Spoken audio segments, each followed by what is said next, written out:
Camp ಇದು ಜನರಿಗೆ ಒಳ್ಳೇದಾಗುವಂಥದ್ದು, ಅವರು ಬಹುಕಾಲ ನೆನಪಿನಲ್ಲಿ ಇಟ್ಕೊಳ್ಳುವಂಥದ್ದು ಮಾಡುವಂತ ಆ ಒಂದು ಸೇವೆ ಮಾಡಬೇಕು ಅಂತ ಹೇಳಿ ನಮ್ಮ ಆದಿಚುಂಚನಗಿರಿ ಆಸ್ಪತ್ರೆ ವತಿಯಿಂದ ಈ ಒಂದು ಶಿಬಿರವನ್ನ ಏರ್ಪಡಿಸಿಕೊಂಡಿದ್ದಾರೆ. ಇದರಲ್ಲಿ ಇವತ್ತಿನ ಮಟ್ಟಿಗೆ ನೋಡಿದ್ರೆ 300ಕ್ಕಿಂತಲೂ ಹೆಚ್ಚು ಜನ ಈ ಶಿಬಿರಕ್ಕೆ ರಿಜಿಸ್ಟರ್ ಮಾಡಿಸ್ಕೊಂಡಿದ್ದಾರೆ. ಅದರಲ್ಲಿ ಹೆಚ್ಚಿನ ಜನ 300ರಲ್ಲಿ 280ಕ್ಕೂ ಹೆಚ್ಚಿನ ಜನ ಕಾಲು ಕಳ್ಕೊಂಡು ಇರುವಂತಹ ಜನ, ಕಾಲು ಕಳ್ಕೊಂಡಿರುವಂತ.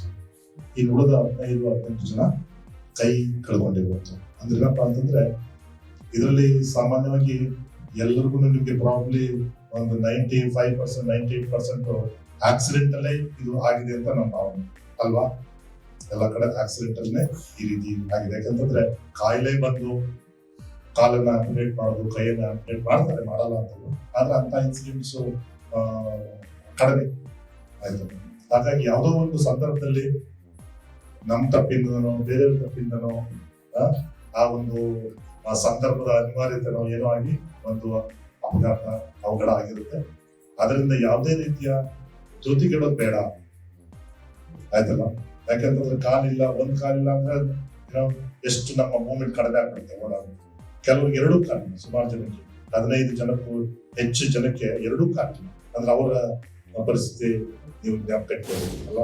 ಹಾಗಾಗಿ ಅಂಥವ್ರಿಗೆ ಒಂದು ಹೊಸ ರೀತಿಯ ಬಾಳನ್ನು ಕೊಡುವಂಥದ್ದು, ಜೀವನ ಕೊಡುವಂಥದ್ದು, ತುಂಬಾ ಸ್ವಾವಲಂಬಿಯಾಗಿ ಕಾನ್ಫಿಡೆಂಟ್ ಆಗಿ ಸಮಾಜದಲ್ಲಿ ಮಾಡಬೇಕು ಅಂತ ಹೇಳಿ ನಮ್ಮ ಪೂಜ್ಯರ ಆಶಯದಂತೆ ಈ ಒಂದು ಕಾರ್ಯಕ್ರಮ ನಡೀತಾ ಇದೆ. ಕೆಲವರು ಹೊಸಬರು ಬಂದಿರ್ಬೋದು, ಯಾಕಂದ್ರೆ ತುಂಬಾ ದೂರದಿಂದ 300 ಜನ ಏನೇ ಅಕ್ಕಪಕ್ಕ ಊರವರಲ್ಲ ಇವರು. ಕೆಲವರೆಲ್ಲ ನಾರ್ತ್ ಕರ್ನಾಟಕ, ಉತ್ತರ ಕರ್ನಾಟಕದವರು, ಆ ಕಡೆ ಮಂಗಳೂರು ಕಡೆಯವರಿಗೆ ತುಂಬಾ ಜನ ಬಂದಿದ್ದಾರೆ ಆಯ್ತಲ್ಲ. ಈ ಒಂದು ಶಿಬಿರ ಮುಗಿಯೋಷ್ಟೊತ್ತಿಗೆ 350-400 ಜನ ಆಗ್ಬೋದು ಈ ಪಟ್ಟಿ ಆಯ್ತಲ್ಲ. ಎಲ್ಲರೂ ನೀವು ಈ ಪೂಜ್ಯ ಸ್ವಾಮೀಜಿಯವರು ಯಾವ ಉದ್ದೇಶಕ್ಕೋಸ್ಕರ ಈ ಆಸ್ಪತ್ರೆ ಕಟ್ಟಿದ್ದಾರೆ ನೀವೆಲ್ಲ ನೋಡ್ತಾರೆ. ಇದು ಈ ಹಳ್ಳಿಗಾಡಿನ ಮಧ್ಯದಲ್ಲಿರುವಂತಹ ಒಂದು ಸುಸಜ್ಜಿತ ಆಸ್ಪತ್ರೆ. ಇಂಥ ಆಸ್ಪತ್ರೆ ನೀವು ಮೈಸೂರಲ್ಲೂ ಸಿಗಲ್ಲ, ಬೆಂಗಳೂರು ಸಿಗಲ್ಲ. ಇಷ್ಟು ಫೆಸಿಲಿಟಿ ಎಲ್ಲಿರ್ತದೆ?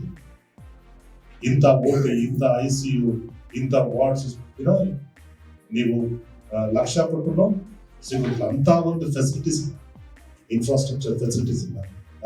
ಬಡ ಜನರಿಗೋಸ್ಕರ, ಗ್ರಾಮೀಣ ಪ್ರದೇಶದ ಜನರಿಗೋಸ್ಕರ ಸ್ವಾಮೀಜಿಯವರನ್ನ ಅದ್ಭುತವಾಗಿ ಮಾಡಿದ್ದಾರೆ.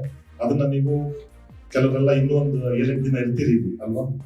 ಇದೆಲ್ಲ ಮಾಡಿ ನಿಮ್ಗೆ ಅದನ್ನ ಹಾಕಿ ಮೆಜರ್ಮೆಂಟ್ ತಗೊಂಡು ಕಾಲು ಕೈ ಹಾಕಿ ನಡೆಸಿ ನಿಮ್ಗೆಲ್ಲ ಟ್ರೈನಿಂಗ್ ಕೊಟ್ಟು ಯಾವ ರೀತಿ ಮಾಡಬೇಕು, ಯಾವ ರೀತಿ ನೋಡ್ಕೋಬೇಕು ಅಂತೆಲ್ಲ ನಿಮ್ಗೆ ಹೇಳ್ತಾರೆ ನಮ್ಮ ಡಾಕ್ಟರ್ಗಳು ಆಯ್ತಲ್ಲ.